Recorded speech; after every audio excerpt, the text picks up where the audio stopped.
Bonjour les enfants, bonjour c'est moi, et oui c'est moi, c'est Françoise. Ah, je suis vraiment heureuse de vous revoir aujourd'hui. C'est vrai que j'ai un petit problème. Là, vous voyez peut-être au loin, voilà, j'ai un petit bouton, mais ça va passer, c'est l'histoire de quelques jours. Alors, nous allons commencer tout de suite.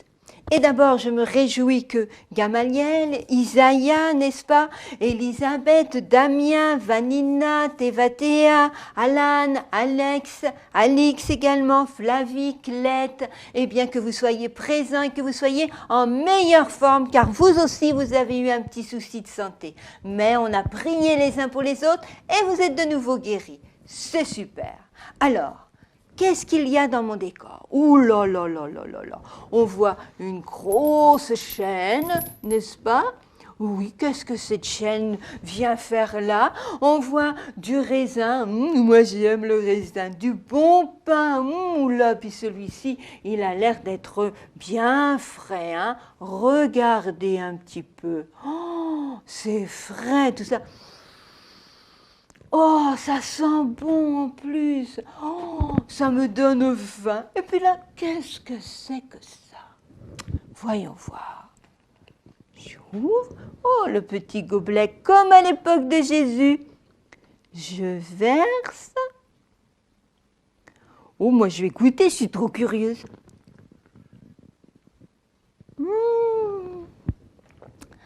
Les enfants, c'est du jus de raisin. C'est délicieux. Mais, et là, on dirait que c'est une prison avec 3 personnages à l'intérieur. Mais qu'est-ce que ça veut dire tout ça?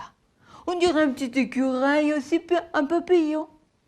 Écoutez, les enfants, sans plus attendre, nous allons entrer dans la leçon. Pour entrer dans la leçon, on me regarde, n'est-ce pas? On me regarde les yeux. On écoute avec ses oreilles. Et on fait... Le titre de mon histoire, Joseph va en prison. En prison. Oh, Joseph va en prison. Mais ça veut dire quoi ça? Mon histoire se trouve dans la parole de Dieu, n'est-ce pas? Dans le livre de la Genèse au chapitre 39. Vous saurez tout. Et le livre de la Genèse se trouve où? Bravo, dans le premier. Ancien, Nouveau Testament, Ancien Testament. Ancien Testament, on attend la venue de Jésus. Oh là, regardez, il y a quelqu'un qui veut vous dire bonjour. Vous avez vu sur la diapo? Oh là là là là, c'est trop mignon. C'est un petit lapin qui vous fait big bisou, big bisou, big bisou. Bon, soyons sérieux. Commençons l'histoire. Joseph est emmené, il est vendu par ses frères à des marchands. Vous vous souvenez les enfants, à des marchands, n'est-ce pas, qui arrivent là avec des chameaux, des dromadaires qu'on appelait comme une caravane. Il arrive en Égypte. Et alors là, en Égypte, les enfants, on le vend comme un esclave. Il est acheté par un puissant homme, Potiphar. On répète ensemble, les enfants, Potiphar. Mais les enfants, Potiphar a vu que Joseph était un homme très doué, très intelligent. Il le fit travailler et même rendu responsable de ses chants. Oh là, regardez ces petits oiseaux qui chantent. Ils chantent pourquoi? Eh bien parce que quand la charrue trace les sillons, il y a les petits vers, il y a des petits animaux que les petits oiseaux aiment bien, miam miam miam miam, manger. Mais ensuite, il s'occupe de ses champs, mais par rapport au blé, n'est-ce pas, à l'emmagasiner, il s'occupe également des comptes. Oh là là là là, il s'occupe aussi de ranger sa maison, c'est-à-dire c'est pas lui qui fait le ménage, mais qui va donner des ordres, et puis qui va dire, ah ben là, si on faisait une telle bibliothèque avec du beau bois, faire de belles étagères, et puis là, un autre endroit, eh bien peut-être mettre 2, 3, comment dirais-je, des grands paniers en osier pour que ça fasse joli, n'est-ce pas? Il décorait la maison. Potiphar avait une épouse, mais femme tomba amoureuse de Joseph. C'est pas bien du tout ça, les enfants. C'est pas bien du tout. Une femme doit aimer son mari doit aimer sa femme. Elle voulait que Joseph dorme avec elle dans le même lit. Oh, ben c'est pas bien du tout ça, les enfants. Alors Joseph se débat, il s'enfuit, elle lui arrache sa tunique et elle se met à crier. Au secours, au secours, au secours, Joseph m'a fait du mal, Joseph m'a fait du mal. Potiphar, son mari, rentre, n'est-ce pas, à la maison, il était plus loin, il était même avec le roi d'Égypte, n'est-ce pas?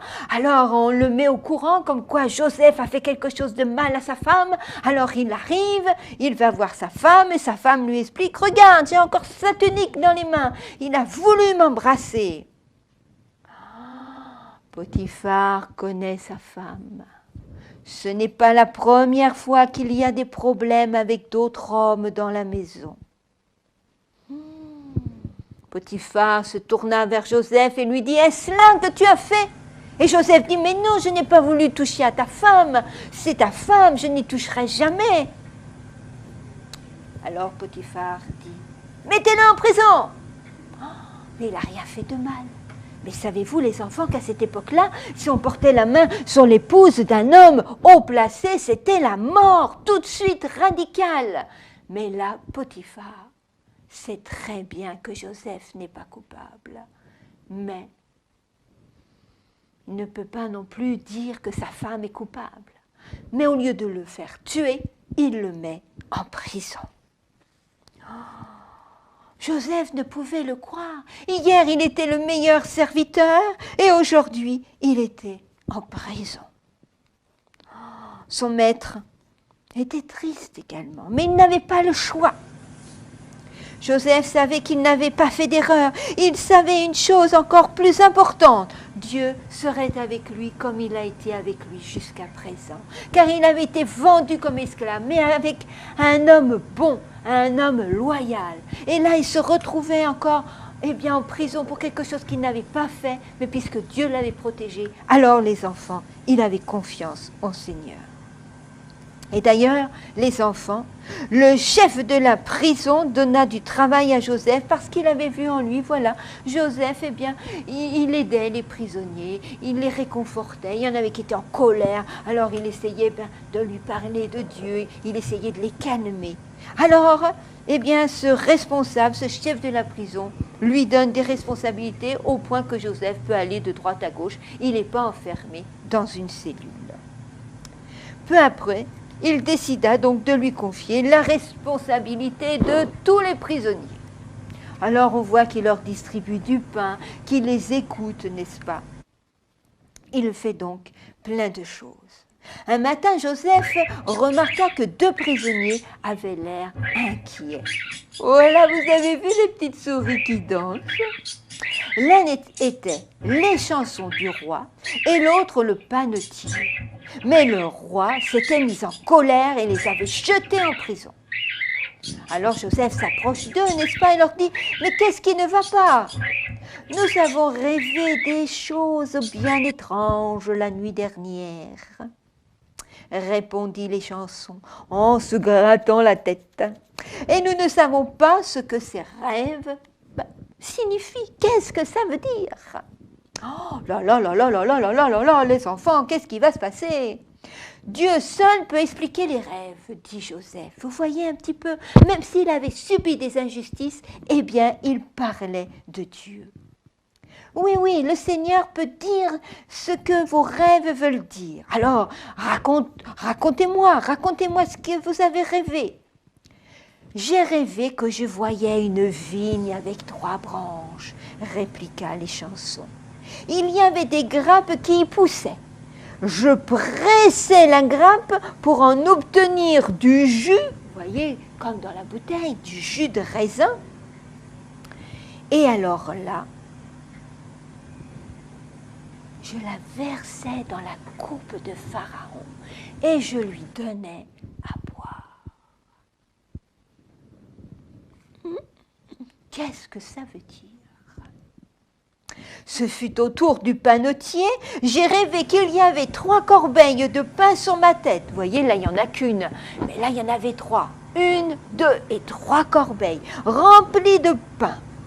Elle était sur sa tête. Celle du dessus était remplie de pain délicieux et de gâteaux pour le roi. Mais les oiseaux vinrent et mangèrent dans la corbeille. Ce n'est pas un écureuil, ce n'est pas un papillon, c'est un oiseau. Et ces oiseaux-là, on dirait que c'est des corbeaux gros, comme font les corbeaux, n'est-ce pas? Joseph leur demanda quelques instants. Il se mit à l'écart, il pria silencieusement. Vous voyez les petits animaux, il y a même un chat. Lorsqu'il eut prié, il remercia le Seigneur, puis il se tourna vers ses amis, car tous les prisonniers étaient ses amis. Je vais maintenant vous expliquer vos rêves. Alors, il dit à celui qui avait rêvé, n'est-ce pas, le panetier, les corbeilles de pain, il lui dit, écoute, je suis désolé de te dire cela, mais dans 3 jours, ils viendront te chercher et tu mourras. Oh, c'est triste quand même. Mais il dit à l'échanson, dans 3 jours, Pharaon fera une grande fête et il va te libérer. De nouveau, tu pourras servir du jus de raisin dans sa coupe. On appelait ça un échanson. Il lui servait, et bien voilà, le jus de raisin dans la coupe. 3 jours plus tard, le roi donna une grande fête en l'honneur de son anniversaire. Ah, je vois que certains sourient, hein, les anniversaires, on aime bien, c'est des cadeaux. Hein. Il envoya chercher à la prison son panetier et son échanson. Le roi rendit la liberté à l'échanson et son travail, mais il punit le panetier, tout comme Joseph l'avait dit. Et ce n'est pas Joseph qui avait révélé la signification, mais Jésus. Joseph avait dit au panetier, « Souviens-toi de moi quand tu seras à côté de Pharaon. Parle-moi, enfin parle-lui de moi, n'est-ce pas? Dis-lui que je suis innocent. » Joseph attendit, des semaines, des mois, des années. Mais les chansons avaient oublié Joseph. C'est pas gentil ça, hein, parce qu'il lui avait révélé son rêve. Eh bien, il ne pense même pas à lui quand il est à côté de Pharaon pour prendre la défense de Joseph. Il l'a même oublié. Oh, c'est grave quand même. Joseph était chagriné de voir que les chansons l'avaient oublié. Ben oui, parce qu'il est comme tout le monde, Joseph. Hein. Parfois, il est quand même un peu triste, n'est-ce pas? Alors, il se mit à se souvenir de ses rêves. Vous savez les rêves qu'il avait faits quand il était encore avec ses frères et son père, les rêves de ces gerbes de blé qui se courbaient devant lui, n'est-ce pas? Vous vous rappelez aussi les étoiles, la lune et le soleil. Et dans ses rêves, il s'endormit. Vous voyez sur l'image, sur la vidéo, il y a le lapin qui cherche des caresses. Oh, il est trop trognon. Il y a le petit ours, vous avez vu, qui cherche sa maman qui veut passer dans un trou et sa maman est de l'autre côté. Et elle essaie de creuser aussi pour y passer. Oh, c'est trop mignon, n'est-ce pas? Et puis, on a vu, eh bien, comme ce lapin qui a besoin de caresses, comme ce petit ours qui a besoin de jouer avec sa maman, eh bien, nous aussi, on a besoin de se sentir, eh bien, aimé, n'est-ce pas? On a besoin parfois de câlins. Et Joseph, lui, il est loin de sa famille, n'est-ce pas? Alors là que vous êtes tout près de papa, maman, des frères, des sœurs, de la personne qui s'occupe de vous, eh bien, faites-vous des câlins. Et puis, dites une phrase qui fait plaisir. Je t'aime, ah, tu es grand, tu es fort, eh bien, à côté de toi, je me sens en protection. Oh, toi, tu sais faire de bons gâteaux. Oh, je les aime et j'aime bien les manger. Voyez-vous, dites des bonnes choses et profitez d'être ensemble pour vous faire des câlins. Et celui qui n'aime pas les câlins, eh bien, vous lui envoyez plein de bisous. D'accord? Alors, quel est le verset que nous avons à apprendre? Il se trouve dans Romains chapitre 8, verset 39. Rien ne pourra nous séparer de l'amour de Dieu. Oh, c'est magnifique, n'est-ce pas? Et vous voyez, Joseph, malgré toutes les épreuves qu'il a, toutes les injustices qu'il subit, eh bien, il garde l'amour de Dieu dans son cœur. Comment on va faire? Eh bien, on va commencer par une voix grave, et puis on va finir par une voix aiguë.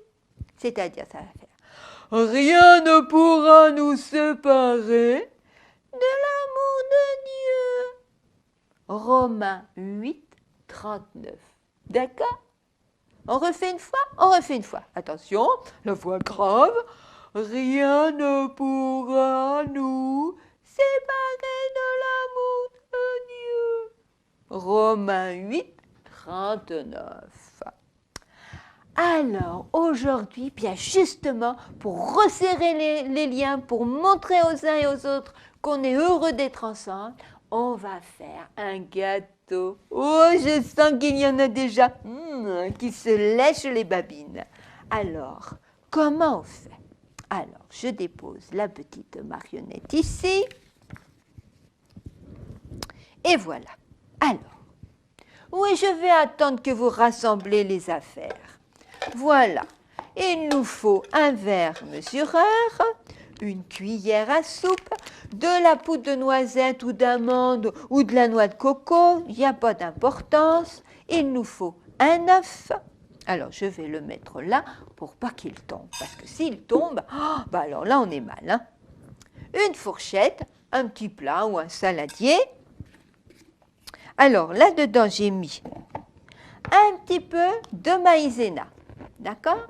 Ah, il en faut des choses aujourd'hui, hein? Mais vous allez voir, c'est hyper simple. Un petit peu de sucre. Voilà, vous voyez, je le mets là, comme ça vous allez tout voir. Il vous faut un peu d'huile d'olive. Il nous faut, eh bien, du soja. Ah, vous avez vu tout ce qu'il nous faut? Oh là là là là là là. Et puis, il nous faut, eh bien, soit des petites brioches fraîches, ou des petits pains au lait, ou du pain de mie, ça n'a pas d'importance. Alors, d'abord, je vais mettre ça ici. Voilà. On va pousser un petit peu. Voilà. On va mettre, excusez-moi, j'ai du blé. Voilà. Alors, on va mettre jusque, vous voyez, vous avez un verre mesureur. Ah, je n'ai pas compté jusqu'à 10, ok. Alors attention, ça y est, rassemblez, il vous faut soit du pain de mie, même du pain un petit peu dur, on prendra la mie, il vous faut de la noix de coco, de la poudre d'amande ou de la poudre de noisette, il n'y a pas d'importance, il faut un œuf, il faut un petit peu de sucre, un tout petit peu de maïzena, un petit peu de lait de soja ou du lait de vache ou du lait de riz, ce que vous voulez, un peu d'huile, un petit récipient, une fourchette, une cuillère, ça y est. C'est bon? On y va? Ah ben si, hein, là j'ai tout dit, ça faisait 10. Hein. 10! Et ben voilà. Alors, sur le verre mesureur, vous avez ici, voilà, c'est écrit un petit 1 et un petit 2. Alors, sur ce verre-là, eh bien, si vous voulez, on coupe. Et ben voilà, ça c'est facile. Hein. On coupe un tout petit bout. Et ben voilà. Hop, hop. On coupe. Voilà. Tout ça, vous allez voir, en même pas 5 minutes, vous allez avoir fait votre gâteau. 5 minutes, oui, 5 minutes. Hein. Alors voilà, je mets tac. Ah, ça ne fait pas encore tout à fait la moitié. Alors, je coupe mon deuxième petit pain au lait. Ça peut être des petites brioches, comme je vous ai dit, du pain de mie, de la mie d'un gros pain. Voilà, il n'y a pas d'importance. Ça va pour tout ce que je vous ai dit. Alors voilà, tac. Est-ce que ça va? Eh bien voilà, ça fait donc mon demi. Alors, quand j'ai fait ça, je vide dans mon petit saladier. Hop là. Voilà. quand j'ai vidé comme ça, je prends le lait. D'ailleurs, je vais me mettre debout. D'accord? Voilà. Je prends le lait et je verse. Alors, quand je verse, il faut que le lait arrive au-dessus, voilà, de mon pain de mie. D'accord? Ou de la brioche. Vous voyez, il faut que ça dépasse un petit peu au-dessus.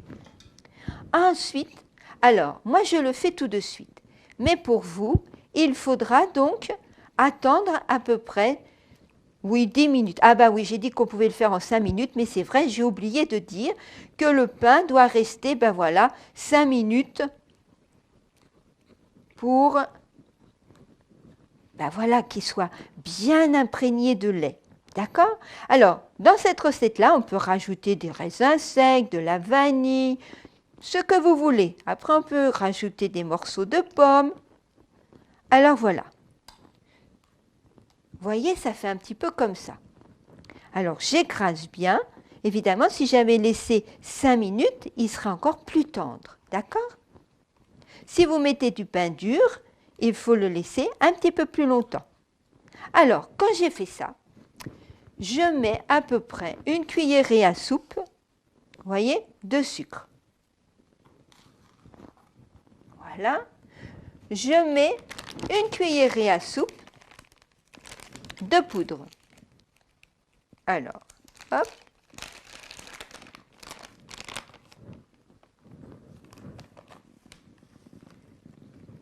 Voilà. On peut mettre en même deux. Hein? Hop là. Voilà, 2. OK. Ensuite, je peux mettre 2 cuillerées, vous voyez, un petit peu comme ça, de maïzena. Hop.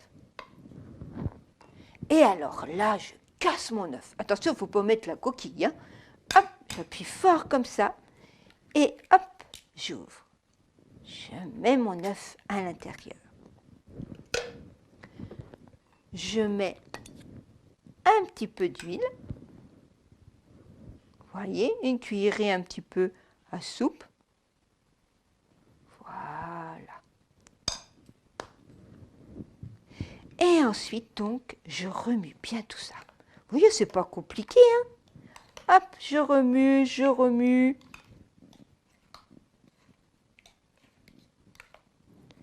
Quand tout est bien remué,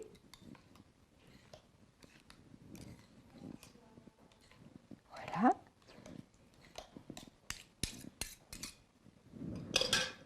Je remue bien. Alors ensuite, ce que je fais, je vais poser ça là. Je prends donc un plat à tarte. Je mets donc de l'huile. Hop. Alors là, avec mes mains, ou alors avec un petit mouchoir en papier, ceux qui ne veulent pas mettre les mains, je prends un petit sopalin et hop, je glisse, je mets partout, partout, partout, partout, partout de l'huile. C'est sympa, hein, c'est trop marrant. Hein. Hop, quand j'ai fait ça, eh bien, je verse ce que j'ai fait dans le plat.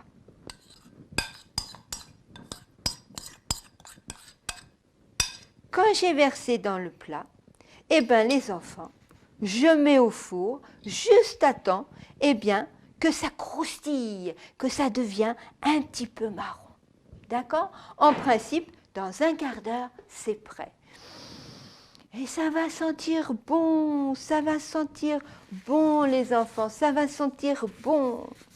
Allez, sur ce, bonne dégustation.